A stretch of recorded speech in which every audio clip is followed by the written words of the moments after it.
Good day, everyone. For today's video, we are going to discuss the laws of radicals. The form and root of a raised to m, which is equal to a raised to m over n, is called the principal and root of a raised to m. The numerator indicates the power, and the denominator n is called the root or order or index. Specifically, a raised to 1 over n means that the principal and root of a. The symbol and root of a is called radical, where a is called the radicand and n is called the index or the order. For example, if we are going to write expressions with fractional exponents to radicals, for instance, we have 625 raised to 1 half. So that is the same as square root of 625, wherein the denominator of our fractional exponent will be the index or the order. That's why we have square root here. And then the numerator, which is 1, will be the power of 625. Example 2, we have quantity negative 125 raised to 1/3. The denominator of our fractional exponent will be the index of the radical. That's why we have here 3 for the index. And then the numerator of our fractional exponent will be the power. And then copy, or the base will be the radicand. For example 3, we have quantity 2 raised to 5, x raised to 12, y raised to 18, raised to 1/6. So our fractional exponent here is 1 over 6. Since the denominator of our fractional exponent is 6, that will become our index.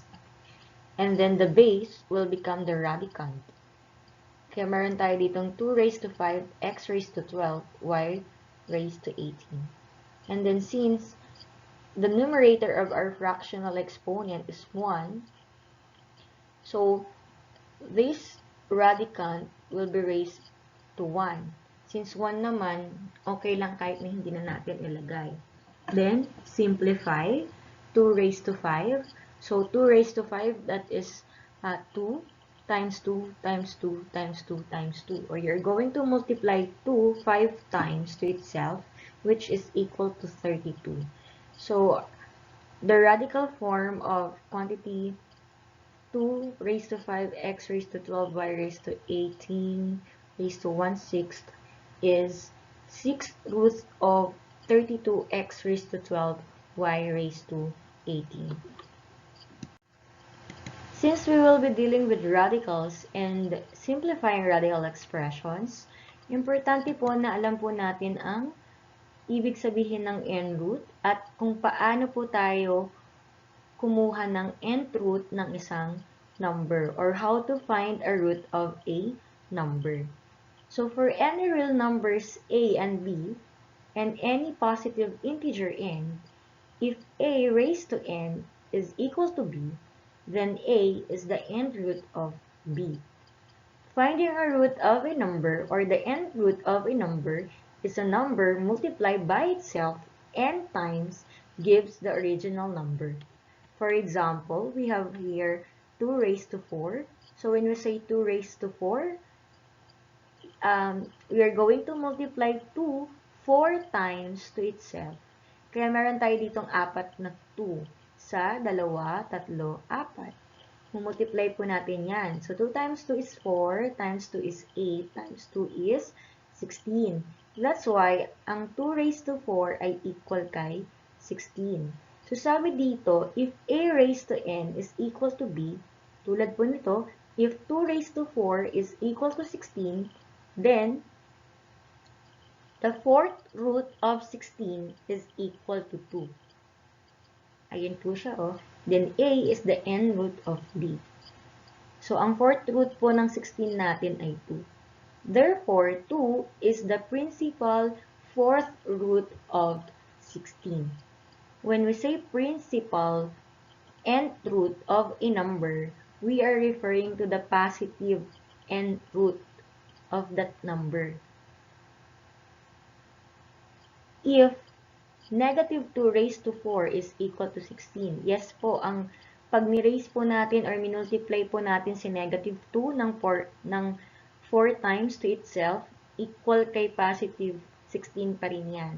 Kasi negative 2 times negative 2, since parehas lang negative, at nag-multiply tayo, magiging positive 4 yon. Then, positive 4 times negative 2 will become negative 8. Negative 8 times negative 2, magiging positive 16 naman siya. So, pwede nating sabihin na ang fourth root ni 16 ay negative 2. Therefore, negative 2 is the negative of the principal fourth root of 16. So, pag tinanong kayo what is the principal fourth root of 16, that is positive 2. Kasi po, principal nga po yung sinasabi doon. Laging positive po yan. Pero kung ang tinanong, negative of the principal fourth root, then negative 2 po yung sagot natin. Another examples. Example 2, we have square root of 36 equals 6 because 6 times 6 is equal to 36. That's why the square root of 36 is equal to 6. Negative square root of 36 is equal to negative 6. And then positive and negative square root of 36 is equal to positive and negative 6. Number 3, cube root of negative 27 is equal to negative 3. Why? Because negative 3, pag minultiply natin ng tatlong beses by itself, ang kakalabasan po ay negative 27. Kaya ang cube root ni negative 27 ay negative 3. Ito naman po, cube root ni 27 ay equal kay positive 3. So, kapag po dito, laging principal root and root po ang kinukuha natin. Then number 4, how about square root of negative 16? So, pag square root po kasi ang index po natin dyan ay 2. Ibig sabihin, dalawang beses po yun. So, no real root. Bakit kaya po siya no real root? Or there is no real number. Wala pong real number na kapag minultiply po natin ng dalawang beses, ay magbibigay po sa atin ng sagot na negative 16. So, since wala pong real number na ganon, ang sagot po natin ay no real root. No real root. Remember, if a is a positive real number and n is an odd positive integer, then there exists one real nth root of a, the sign of the root being the same of the number. Example po, si cube root of 27. Since 27 is a positive real number, and yung index natin, which is 3, is an odd positive integer, isa lang po yung possible or there exists one real nth root of a. So, positive lang po yan. If a is a negative real number and n is an even positive integer, then a has no real nth root. Tulad po dito sa example 4. So, si negative 16 po, the value of a or a radicand is negative. Pero yung index natin ay even, kasi square root po yan, so ang index po natin ay 2, and 2 is an even number.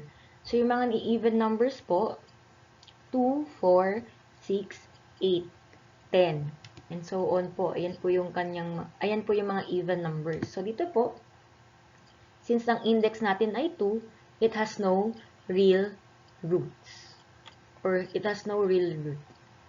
Unlike dito, kay cube root of negative 27, since a, negative po siya, pero yung index natin ay odd number, or odd integer, odd positive integer.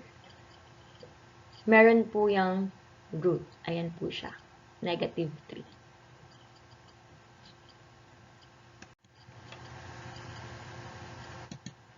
Property of n roots. For any real number a and any integer n greater than 1, if n is even, then n root of a raised to n is equal to the absolute value of A, which is equal to A. So, when we say absolute value, positive value po yan. So, example po, 4th root of 2 raised to 4. So, yung n or the index is an even number. 4 is an even number. Kaya yung value ng a natin dito, which is the radicand, since si index at saka si power, pareho lang yan. So, kapag si index at saka si power, pareho ang number, kung ano yung radicand nyo, yun po yung magiging end root po niya. So, dito kasi, bakit tayo may absolute value? Kasi sinabi dito, kapag daw si n ay even, kukunin nyo po yung absolute value ni radicand.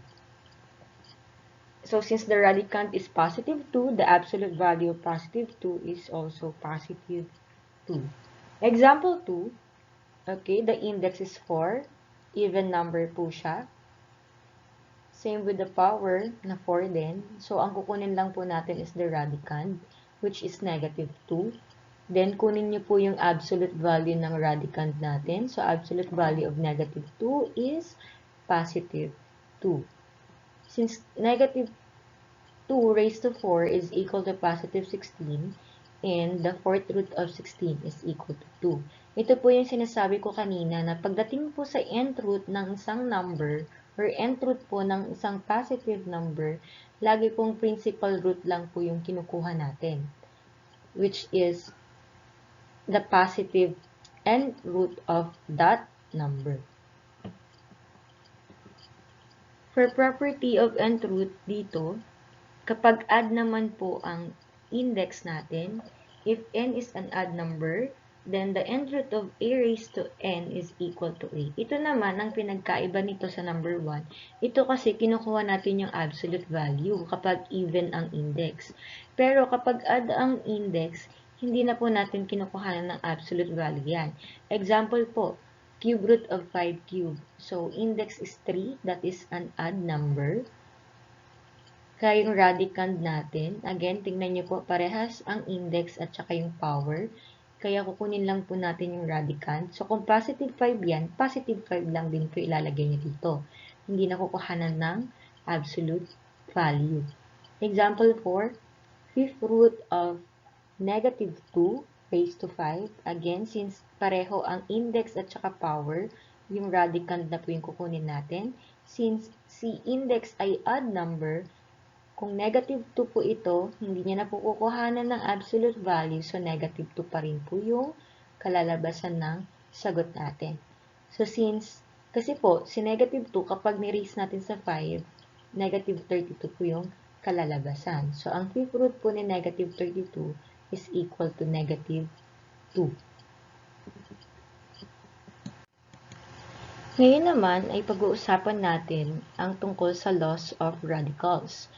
So, ang mga laws of radicals ay na-derive from the laws of exponents. So, the first one is the product property of radicals.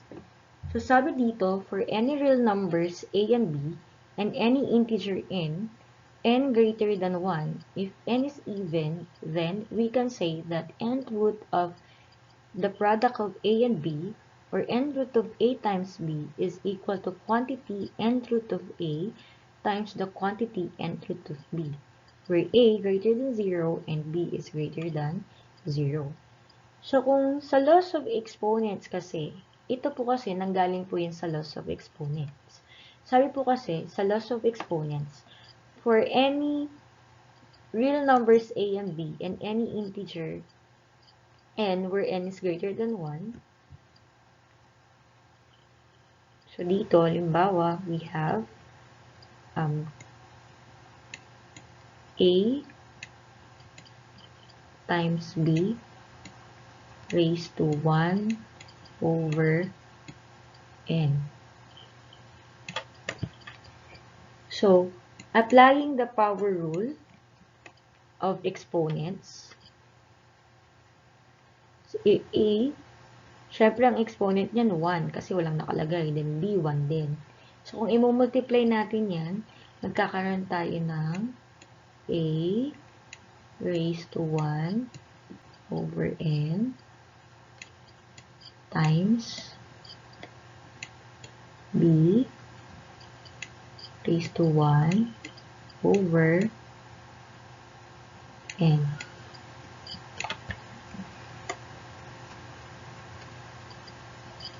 If i-rewrite natin ito into radical form, ganyan po ang itsura niyan. O, diba, si quantity A, B raised to 1 over n is equal kay quantity A raised to 1 over n times the quantity raised to B raised to 1 over n. So, ito naman, kung i-rewrite naman natin yan, or i-convert natin yan into radical form, ayan naman po ang equivalent niya. So, if quantity A, B raised to 1 over n equals quantity A raised to 1 over n times quantity B raised to 1 over n. Therefore, pwede nating sabihin na ang nth root of A times B is equal to the quantity nth root of A times the quantity nth root of B. Diyan po siya nang galing.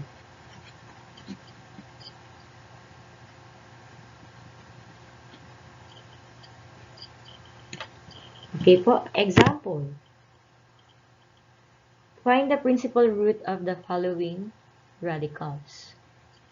So, example 1, we have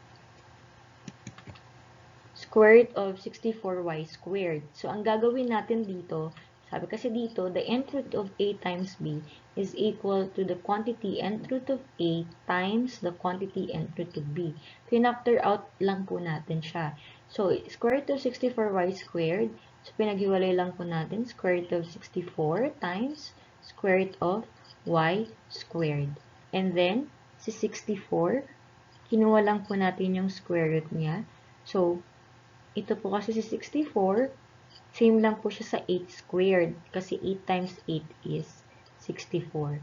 And then, y squared, same pa rin. So, para matanggal po yan or makuhanan natin ng square root, since ito ang index natin ay 2, at ito ay 2, applying the property of nth roots, so ang maiiwan na lang or makukuha natin is the radicand, which is the positive or the absolute value of 8.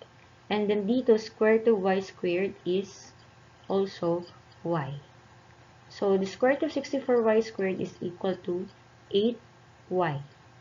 Example 2, fourth root of 256x raised to 4 y raised to 8.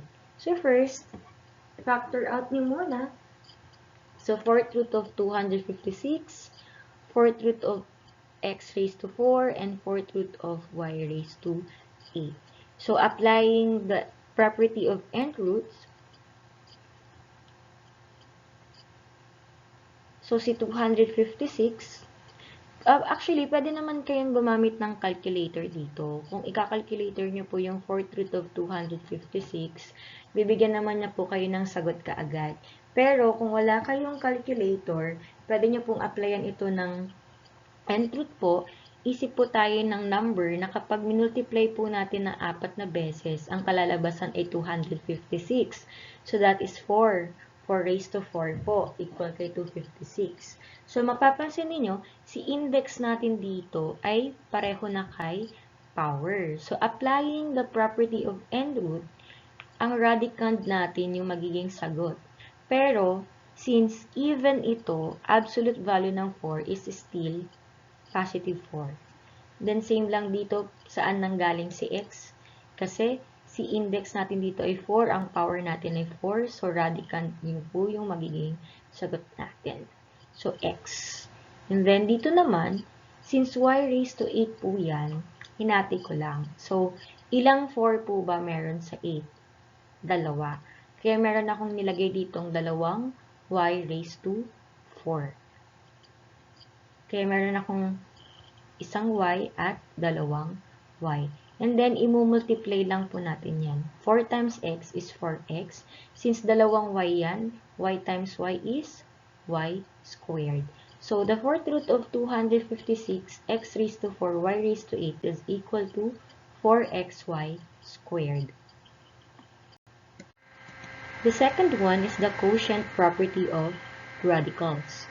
For any real numbers a and b, which is b is not equal to 0, and any integer n greater than 1, if n is even, a is greater than 0, then the n root of a over b is equal to the n root of a over n root of b. Okay, so ito, again, nanggaling din ito sa, or na-derive din ito sa laws of exponent. So, di ba meron tayong n root of a over b. If we have a over b, okay, raised to 1 over n, applying the power rule of exponents, we will have a raised to 1 over n over b raised to 1 over n. So, kung titignan nyo, ito, pag nire-write natin yan sa radical, same siya dyan. Then, ito, pag nire-write din natin sa radical, parehas lang siya. Diba? If quantity a over b raised to 1 over n is equal to a raised to 1 over n over b raised to 1 over n by the power rule of exponents, or by applying the power rule of exponents, pwede na natin sabihin, since this one is equivalent to this one and this one is equivalent to this one, therefore, n root of a over b is equal to the n root of a divided by or over n root of b.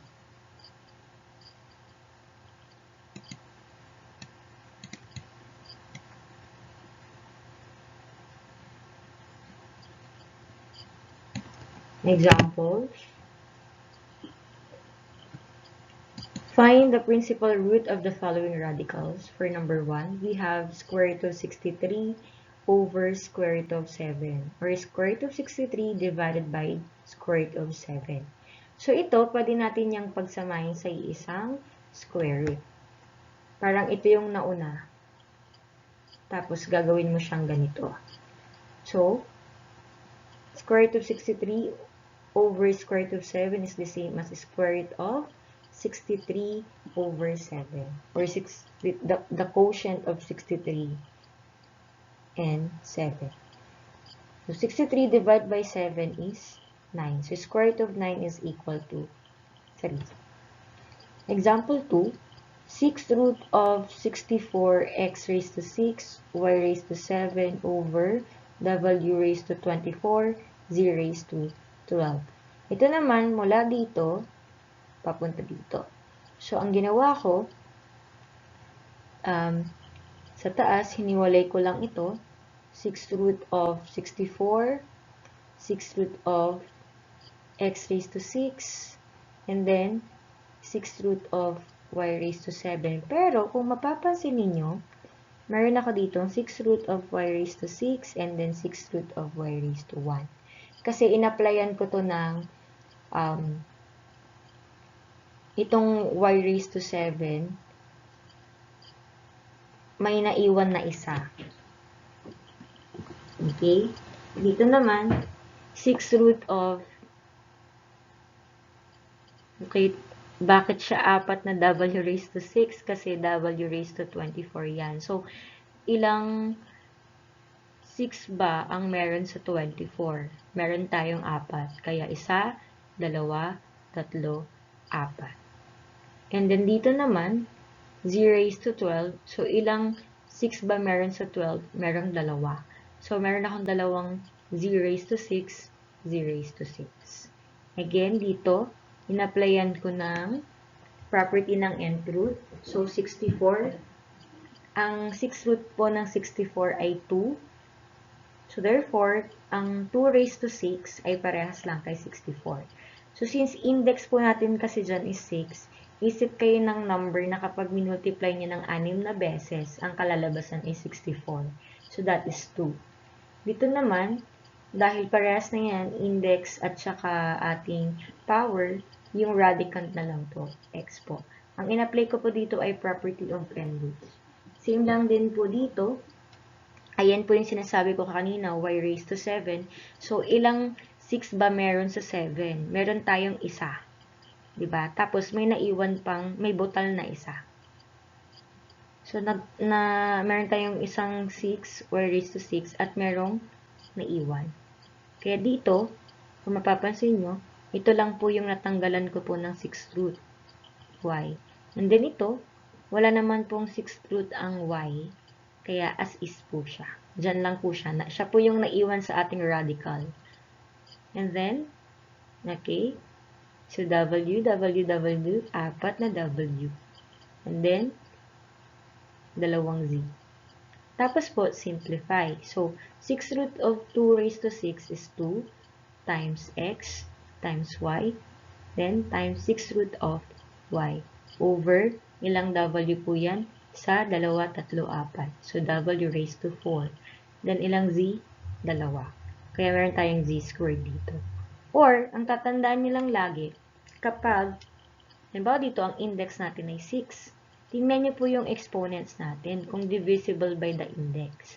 So, pwede nyo pong gawin, 24 divided by 6, that is 4. So, w raised to 4. Z raised to 12. So, since 12 to, 12 divided by 6 is 2. Z12. Ito naman, paano po kapag ganyan? Y raised to 7. Ilang 6 ba meron sa 7? Isa. 7 minus 6? 1. May naiwan na isang y sa loob ng radical. Kaya meron tayong 6 root of y dito.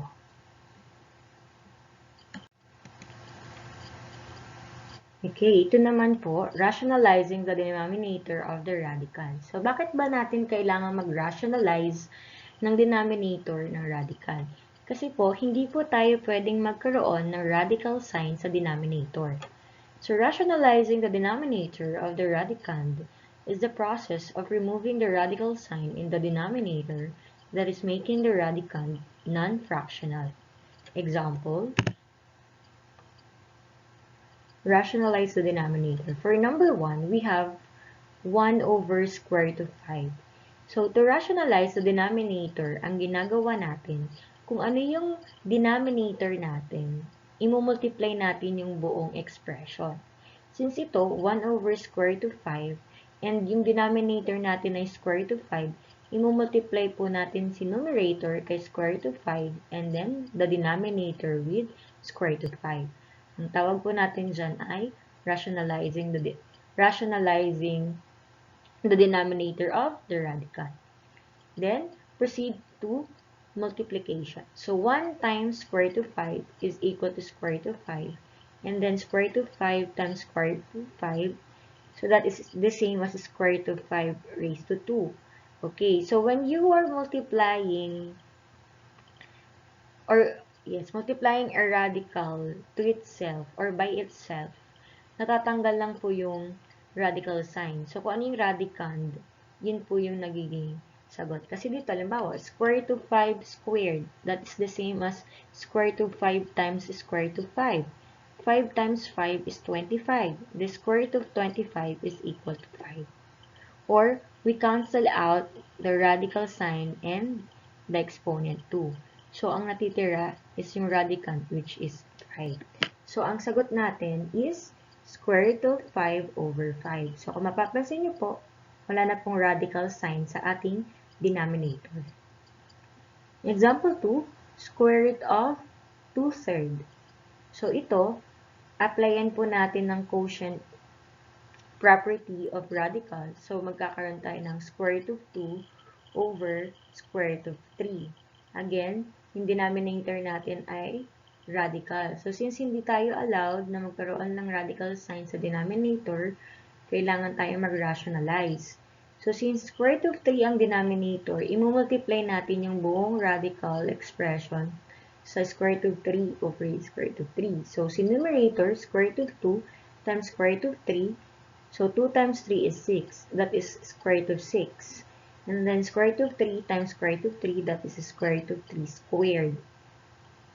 So square root of 6, wala pong square root ang 6. So as is po yan, square root of 6 pa rin ang ilalagay natin. And then square root of 3 squared is the same as 3. So square root of 2/3 is the same as square root of 6 over 3. For example 3 naman, we have 2 over cube root of 2. Okay, so copy the given. And then, since the denominator is cube root of 2, doon po natin i-multiply. Ito naman kasi, di ba ang goal natin sa rationalizing the denominator is para matanggal yung radical sign sa denominator. So, since ito kasi 2 po yan. And then, yung index natin ay 3. Wala po kasing cube root ang 2. So, para matanggal po yung cube root, kailangan perfect cube po ang kalalabasan dito. So, ilang 2 yan? Isa lang. Ilang 2 pa ang kailangan natin? Kailangan natin ng 2 pa para maging 3 or maging 3 yung exponent. So, dito, kung mapapansin nyo, minultiply natin siya sa cube root of 2 squared. Ulitin ko po. Kasi dito, diba, square root of 5, kaya kay square root of 5 natin minultiply. Tapos ito, square root of 3, kaya square root of 3 natin minultiply. Pagdating dito kasi, since ang denominator nito ay cube root of 2, hindi natin siya pwedeng i-multiply sa cube root of 2 din. Bakit po? Kasi ang goal natin, matanggal si cube root of 2. Matatanggal lang yan kapag si index ay maging pareho sa power ng radicand natin. So, kailangan maging 2 cube. So, paano natin gagawing 2 cube yan? Since 2 raised to 1 yan, kailangan pa natin ng 2 pang 2. Kaya meron tayo ditong 2 squared. So, pag minultiply natin yan, syempre, kung multiply natin yan sa 2 squared, cube root of 2 squared, dapat dito, cube root of 2 squared din.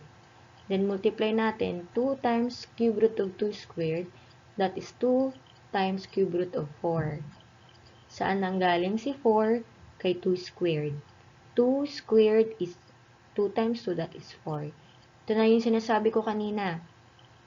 Cube root of 2 times cube root of 2 squared. Okay, copy cube root, and then 2 raised to 1. Tapos ito, 2 raised to 2. Apply the product rule of exponents.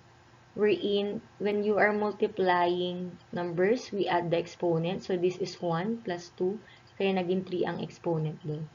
Ngayon, kung mapapansin nyo, pareho na si index at saka si power. Applying the property of nth root, since ito ay odd, so kung ano yung radicand nyo, yun ay magiging sagot. Kaya meron tayong 2 dito.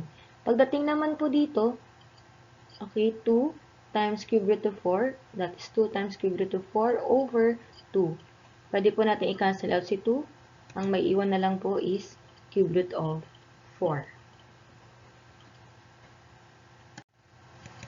Okay, next law of radicals is for any real number a and any integers m and n greater than 1, mn root of a is equal to nth root of m root of a equal to m root of n root of a. Okay, so saan po ba yan na-derive? So, for instance, if we have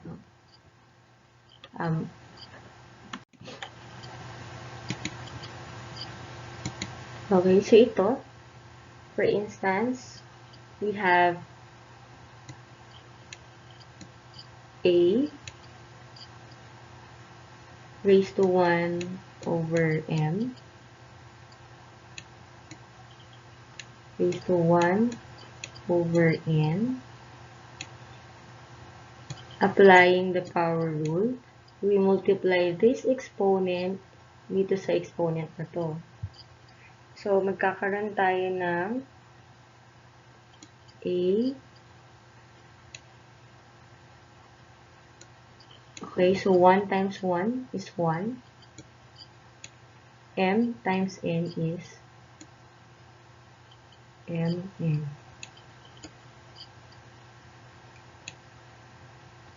Okay. So, kung titingnan natin, ito, kung i-rewrite natin to sa radical form, ayan yan.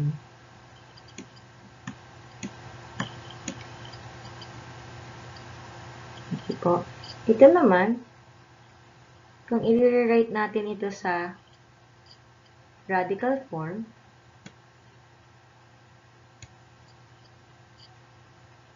ito po ang itsura niya.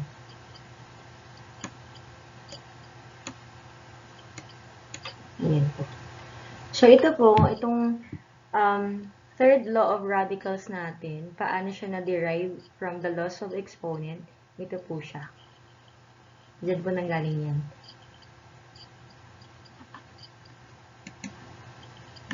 So, dahil dyan, pwede na natin sabihin na ang m root of a is equal to the n root of m root of a, or m root of n root of a. Example po, simplify the following radicals. For number 1, we have 6 root of 4.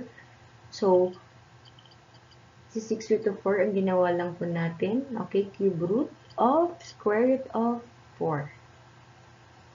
Then, that is equal to cube root of 2. So, ang ginawa ko, yung 6, hanap lang kayo ng factors ni 6. So, 3 and 2, dito cube root, tapos ito, dahil square root yan, ibig sabihin ng index na ay 2. Kasi po, may si 4 ay perfect square. Okay? And then, cube root of 2. Bakit saan ang galing si 2? Square root of 4 ay equal kay 2. Example 2, 8 root of 16. Again, si 8. Hanap po kayo ng factors ni 8. So, we have 4 at saka 2. Sa mga indices po, 4 and 2. Okay, dito, ang nasa labas, si 2. Ito naman po yan. So, square root of 4th root of 16. So, dito, kasi si 16, may 4th root naman si 16, di ba? So, kukunin natin yan. Square root pa rin. And then, ito, 16, saan siya nanggaling? Sa 2 raised to 4. So, since si index at saka si power ay pareho na, 4th root of 2 raised to 4 is 2. So, ang sagot natin dito ay square root of 2. Fourth law of radical. For any real number a and any integers m and n greater than 1 and m greater than 1, a greater than 0 then, we can say that mn root of a raised to m plus 1 equals n root of a raised to m square root of a. Example, given that the cube root of 2 raised to 4 square root of 2. So, ito, parehas yan dyan. Yung format nito, ito yun. So, para hindi kayo malito, i-identify nyo muna kung ano yung value ni n, ano yung value ni m, ano yung value ni a. So, dito sa given, ang value ni n ay 3, ang value ni a ay 2, ang value ni m ay 4. And then, susundan nyo lang po yung format natin dito kasi sinabi dyan, equal sila sa isa't isa. So, ito po, ginaya ko lang yung format. So, m times n, ito po siya. Value ni m natin ay 4 times n, which is 3. Kaya meron akong 4 times 3 dito. And then, value ni a. So, dito ang a natin ay 2. Kaya meron po akong 2 dito. Value ni m.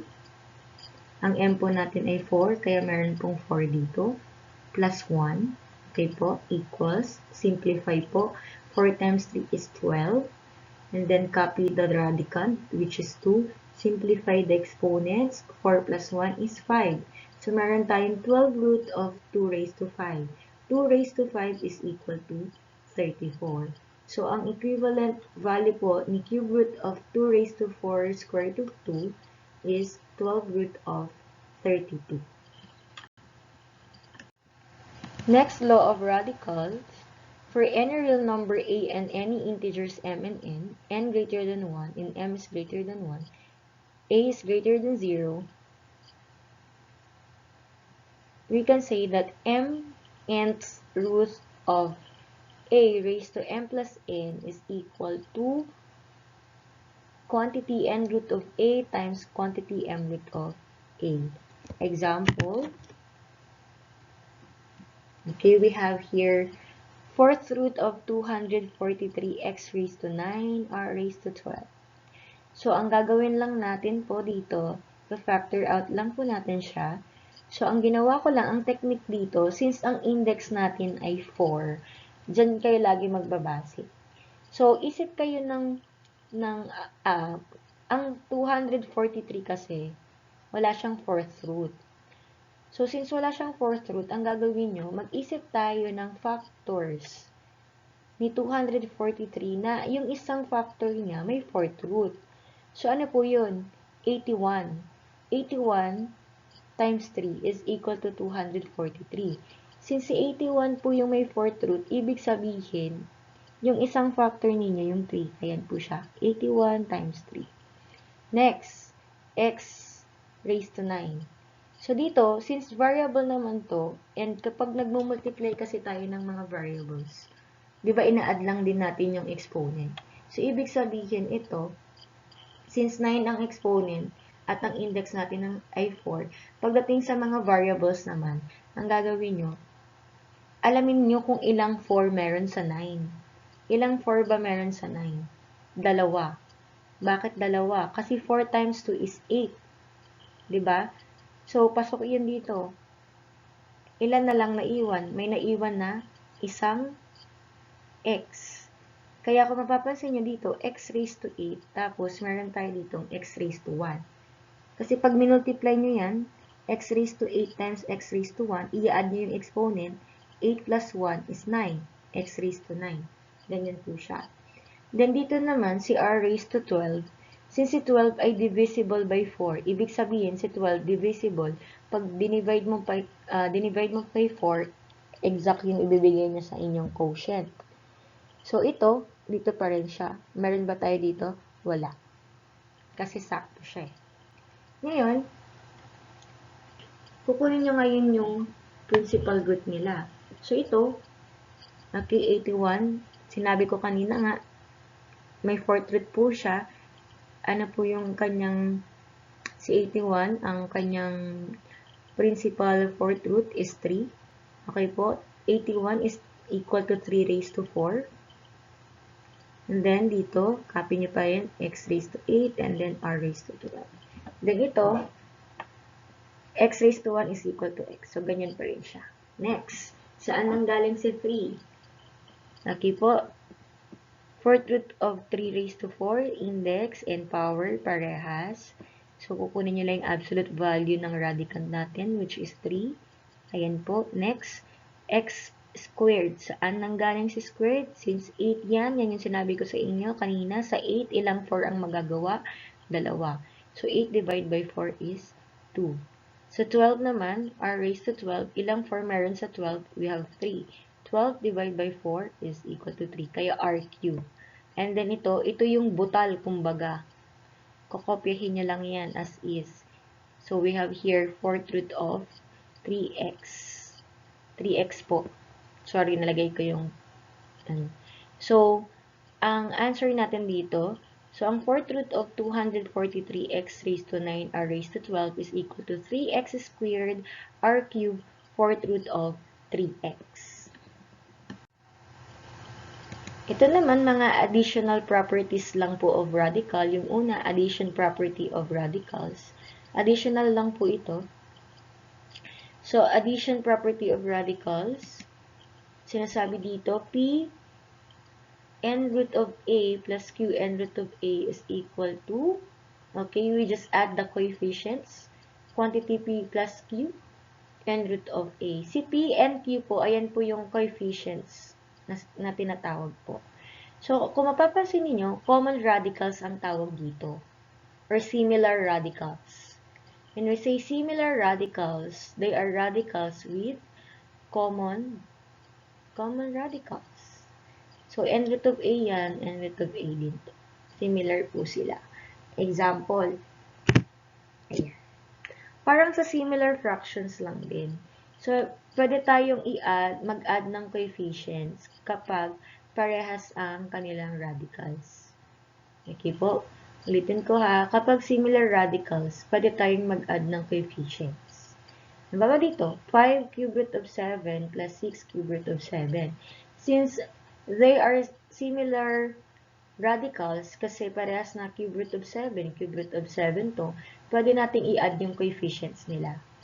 Kaya meron tayo dito, 5 plus 6, cube root of 7. So, 5 plus 6 is equal to 11. Then, copy the common radical, which is cube root of 7. So, 11 cube root of 7. Example 2, negative 3 fourth root of xy plus 9 fourth root of xy. Again, since they are similar radicals, kasi they have common radicals, which is fourth root of xy, so we just add the coefficients, negative 3 and positive 9. So, negative 3 plus 9, that is positive 6. Then, copy the common radical, which is fourth root of xy. So, negative 3 fourth root of xy plus 9 fourth root of xy is equal to 6 fourth root of xy. So, kung may addition property of radicals tayo, meron din tayong subtraction property of radicals. Actually, ito same lang din. So, kapag similar radicals, pwede nating isubtract ang coefficients. So, dito, p n root of a minus q n root of a is equal to quantity p minus q, the coefficients. Okay, subtract lang natin. Then, copy the common radical. Okay, n root of a. Example, 10 cube root of 7 minus 6 cube root of 7. Okay, since they are similar radicals, pwede tayo mag-subtract ng coefficients. So, 10 minus 6, that is 4. And then, copy the common radical, cube root of 7. Then, example 2, negative 3 fourth root of xy minus 9 fourth root of xy. Okay. Again, similar radicals. So, copy the common radical, which is fourth root of xy, and then subtract the coefficients. So, since we have negative 3 minus 9, they are both negative, yan magiging negative 12. So, the answer is negative 12 fourth root of xy. Kapag dissimilar radicals yan, hindi kayo pwedeng mag-add or subtract ng coefficients. So, kailan lang tayo pwedeng mag-add or subtract ng coefficients? Kapag similar radicals sila. Kailan natin masasabing similar radicals? Kapag pareho ang radical. Meron silang common radicals. Tulad po nito, parehong cube root of 7, cube root of 7. So that's all for this video. Thank you for watching and see you next time.